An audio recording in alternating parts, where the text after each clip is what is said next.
एक बहुत पुरानी बात है। एक बहुत बड़े शहर में एक सुनैना नाम की लड़की अपने माता पिता के साथ रहती थी। उसके पिता बहुत बड़े बिजनेसमैन थे। उनका कारोबार बड़ा ही अच्छा था। और उसकी माँ एक हाउसवाइफ थी। सुहाना शहर के एक बहुत बड़े स्कूल में 8वीं कक्षा में पढ़ती थी। सुनैना बड़े ही सरल स्वभाव की थी और सबसे बड़े प्यार से बात करती थी। ऐसे ही उनका जो जीवन था हंसी खुशी बीत रहा था।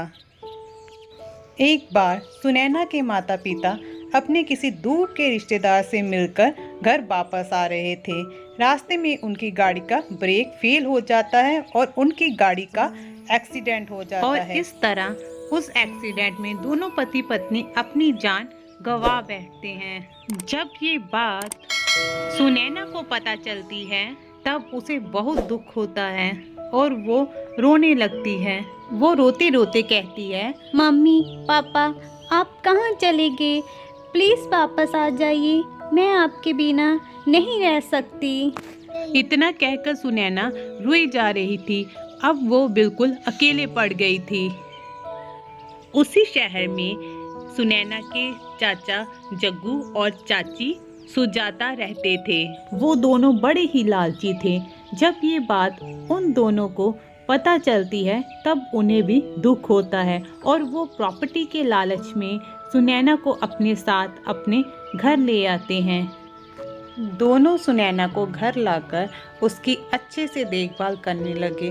वो उसकी हर ज़रूरत को पूरा करते थे।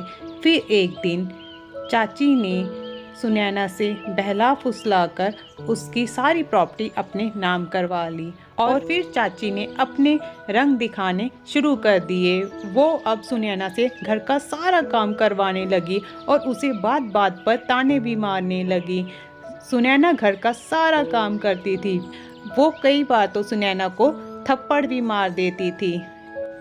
दूसरी तरफ चाची सुजाता की बेटी चिंकी बिल्कुल उल्ट थी। चिंकी सुनैना को अपनी बड़ी बहन की तरह मानती थी। दोनों का आपस में बड़ा ही प्यार था। फिर एक दिन चाची, बड़ी जोरों की भूख लगी है। मैंने सारा काम भी कर दिया है, अब तो कुछ खाने को दे दो। अच्छा, तो महारानी को इतनी जल्दी भूख लग गई। पहले जाकर धोए हुए कपड़ों को प्रेस कर, फिर तुझे कुछ खाने को मिलेगा। सुनैना उदास मन से अपने कमरे में चली जाती है और कपड़ों को प्रेस करना शुरू कर देती है। फिर चिंकी खाना लेकर सुनैना के पास आती है और कहती है, दीदी, ये लो, खाना खा लो। तुमने सुबह से कुछ नहीं खाया। चिंकी, ये खाना मैं खा लूँगी तो तुम क्या खाओगी? ये खाना तो तुम्हारा है। दीदी, मैंने सुबह ही पेट भर कर नाश्ता कर लिया था। मेरा अब पेट भी फुल है और मुझे भूख भी नहीं है। तुमने कुछ नहीं खाया, ये खाना तुम खा लो। फिर सुनैना जल्दी जल्दी से वो खाना खा लेती है और फिर से घर के काम में व्यस्त हो जाती है। सुनैना जब फ्री हो जाती थी तब वो चिंकी के साथ बड़ी मस्ती करती थी। ये बात उसकी चाची को बिल्कुल पसंद नहीं थी। जब वो दोनों को ऐसे बैठे देखती थी तब गुस्से से आग बबूला हो जाती थी। चिंकी, तुम्हारी हिम्मत कैसे हुई इससे बात करने की? तुम्हें इससे बात करने की कोई ज़रूरत नहीं है। खबरदार अगर आगे से तुमने इससे बात की। माँ, आप ऐसा क्यों कह रही हो? हमने ऐसा क्या किया है? मैं तो सिर्फ दीदी से बातें ही कर रही थी। आप हमें ऐसे क्यों डांट रही हो? आप बहुत बुरी हो माँ।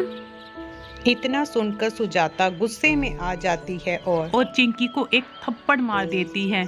चिंकी जोर जोर से रोने लग जाती है। तभी ये सब सुनैना को देखकर बहुत बुरा लगता है। चिंकी, चल अपने कमरे में, नहीं तो मैं तुझे छोड़ूंगी नहीं। चिंकी रोते हुए अपने कमरे में चली जाती है। मुझे सब पता है, मेरे पीछे तू मेरे खिलाफ मेरी बेटी को भड़का रही है। मैं तुझे छोड़ूंगी नहीं। नहीं चाची, आपको कोई गलतफहमी हुई है। मैं अब भला ऐसा क्यों करूँगी? क्योंकि तुम चाहती हो कि मेरी बेटी मुझसे दूर हो जाए, इसीलिए तुम उसे भटकाती हो। चल अब जा और जाकर रात का खाना तैयार कर। इतना कहकर सुजाता अपने कमरे में चली जाती है। उधर दूसरी तरफ सुनैना दुखी मन से खाना बनाने लगती है। चिंकी अब अपनी माँ से डरने लगी। वो अब सुनैना से बात नहीं करती थी। उधर सुनैना भी अब उदास रहने लगी। ऐसे ही कुछ दिन बीत जाते हैं। एक दिन सुजाता की पड़ोस की लड़की की मेहंदी की रस्म थी। सुजाता भी वहां जाकर मेहंदी लगवाकर वापस आती है और वापस आकर वो सुनैना को आवाज लगाती है। अरे ओ कामचोर, कहाँ पर है तू? तभी सुनैना अंदर से आती है। जी चाची जी, आपने मुझे बुलाया? हाँ, मैंने तुझे बुलाया। जाकर मेरे लिए जल्दी से जूस लेकर आ। सुनैना अंदर जाकर अपनी चाची के लिए जूस लेकर आती है। चाची जी, ये लीजिए जूस। तुझे दिखाई नहीं दे रहा? मैं ये जूस कैसे पीऊंगी? मेरे हाथों पर मेहंदी लगी हुई है। जाकर मेरे लिए स्ट्रॉ लेकर आ, तभी मैं इसे पी सकूंगी। जी चाची जी। चाची जी, आपके हाथों पर मेहंदी बहुत खूबसूरत लग रही है। मेरी मेहंदी को नजर मत लगा। चल जा यहाँ से। तभी यहाँ ना चाची अपनी को स्ट्रॉ लाकर दे देती है और फिर घर के कामों में व्यस्त हो जाती है और काम करते करते सोचती है, चाची के हाथों पर मेहंदी कितनी अच्छी लग रही थी। काश मैं भी ये मेहंदी लगा सकती। सारा दिन की काम कर कर थकी हुई सुनैना रात को अपने कमरे में जाकर सो जाती है। फिर अगली सुबह होते ही सुनैना उठ जाती है और फिर से अपने घर के कामों में व्यस्त हो जाती है। फिर उसकी चाची आती है और कहती है, मैं कुछ काम के लिए बाजार जा रही हूँ। मेरे आते तक सारा काम घर का हो जाना चाहिए। इतना कहकर सुजाता वहाँ से चली जाती है। तभी चिंकी आती है और नैना से कहती है, दीदी आओ मेरे पास बैठो, मैं तुम्हें मेहंदी लगा देती हूँ। नहीं चिंकी, अभी मुझे घर के बहुत सारे काम करने हैं। अगर चाची आ गई तो वो मुझे बहुत डांटेगी। दीदी, माँ जब भी बाजार जाती हैं तब वो पूरा दिन लगा कर ही आती हैं। वो जल्दी वापस नहीं आने वाली। आप आओ मेरे पास, मैं तुम्हारे हाथों पर मेहंदी लगा देती हूँ। माँ की चिंता तुम मत करो दीदी, आओ जल्दी से। क्या सच में मुझे मेहंदी लगाने का बहुत मन था? मैं जानती हूँ दीदी, मैंने आपकी रात को सारी बात सुन ली थी, इसीलिए मैं आपके लिए मेहंदी लेकर आई हूँ। उधर सुजाता जब घर से थोड़ी दूर जाती है तब उसे अचानक से याद आ जाता है, अरे मैं तो अपना पर्स घर ही भूल आई। सुजाता इतना कहकर घर वापस आ जाती है और वापस घर आकर जब वो सुनैना और चिंकी को एक साथ देखती है और वो देखती है कि चिंकी सुनैना को मेहंदी लगा रही है, तब वो गुस्से से आग बबूला हो जाती है और गुस्से में कहती है, ये क्या हो रहा है? तुम घर का सारा काम छोड़कर यहाँ पर मेहंदी लगवा रही हो। मैंने तुम्हें एक दूसरे से बात करने को मना किया था, लेकिन तुम दोनों नहीं मानोगी ना। रुक, तुझे मैं अभी बताती हूँ। तभी सुजाता सुनैना को थप्पड़ मार देती है। तभी सुनैना जोर जोर से रोने लगती है। वो उसे बार बार थप्पड़ मारती है। माँ, दीदी को आप ऐसे क्यों मार रही हो? दीदी ने क्या गलती की है? तू चुप कर, अपना मुंह ज्यादा मत चला। अपने कमरे में जा। और तू मनहूस, मेरे घर से निकल जा। मैं तुझे अपने घर में बिल्कुल नहीं रखूंगी अब। तू निकल मेरे घर से। तुझे मेरे घर पर रहने की कोई जरूरत नहीं है। चल जल्दी से निकल मेरे घर से। इतना कहकर सुजाता सुनैना को धक्के मारकर घर से बाहर निकाल देती हैं। सुनैना रोते हुए जंगल की तरफ चली जाती है। उसे कुछ पता नहीं चलता कि वो अब क्या करे। वो रोते रोते एक पेड़ के नीचे बैठ जाती है। माँ पापा, आप मुझे छोड़कर अकेला क्यों चले गए? देखिए ना, आज चाची ने मुझे कितना मारा, सिर्फ इसीलिए क्योंकि मैं अपने हाथों पर मेहंदी लगा रही थी। इतना कहकर सुनैना फूट फूट कर रोने लगती है। रोते रोते तभी उसे दूर से आवाज सुनाई देती है। बेटी सुनैना। सुनैना अपने आसपास देखती है कि ये आवाज आखिर कहाँ से आ रही है, लेकिन सुनैना को पहले कुछ पता नहीं चलता।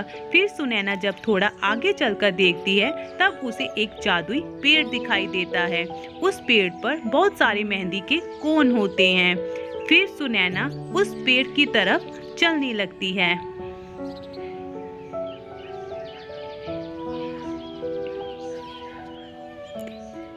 क्या आप जादुई मेहंदी के पेड़ हो? हाँ सुनैना, मैंने ही तुम्हें आवाज लगाई। मैं सिर्फ साफ दिल वालों को ही सुनाई देता हूँ। मुझे तुम साफ दिल की लगी, इसीलिए मैंने तुम्हें आवाज लगाई। मैं तुम्हें एक मेहंदी कोन देता हूँ, तुम उसे ले जाकर किसी खुले स्थान पर रख देना। इतना कहकर जादुई पेड़ सुनैना को एक मेहंदी कोन दे देता है। सुनैना भी उस मेहंदी कोन को ले लेती है और पेड़ का धन्यवाद कहकर वहां से चली जाती है।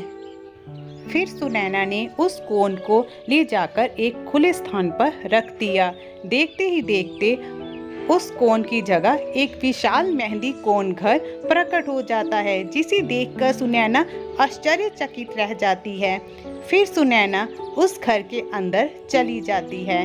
जब वो उस घर के अंदर जाती है तब वो अंदर का नज़ारा देखकर हैरान रह जाती है। उस घर में उसकी ज़रूरत की सारी चीज़ें मौजूद होती हैं। अब सुनैना बड़ी खुशी से वहाँ रहने लगती है।